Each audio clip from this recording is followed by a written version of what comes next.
જાંજવા પાણાઈ ગામે જમીનની માપણી બાબતમાં ઝઘડામાં એકને ઈજા.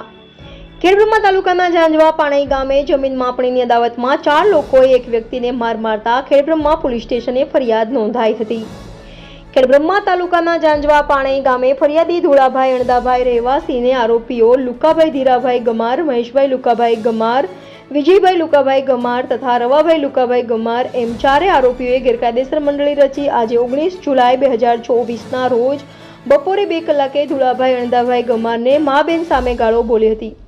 ગાળો બોલતા ધોળાભાઈ અણદાભાઈ ગમારે ગાળો બોલવાની ના પાડતા આરોપીઓ લુકાભાઈ, મહેશભાઈ તથા વિજયભાઈએ ધોળાભાઈ ગમારને ગળદા પાટુનો માર માર્યો હતો તથા રવાભાઈ લુકાભાઈ ગમારે તેની પાસેથી રહેલી કુહાડી વડે કપાળના ભાગે કુહાડી મારતા કપાળે ઈજા પહોંચાડી ત્યારે ધોળાભાઈને જાનથી મારી નાખવાની ધમકી આપતા ધોળાભાઈ અણદાભાઈ ગમારે ખેડબ્રહ્મા પોલીસ સ્ટેશને ફરિયાદ આપી હતી, જેની તપાસ જમાદાર જિગ્નેશભાઈ કનુભાઈ કરી રહ્યા છે. રિપોર્ટર જયેશ ઠાકોર સાથે શૈલેષ પટેલ, ઇન્ડિયા 24 ન્યૂઝ, સાબરકાંઠા.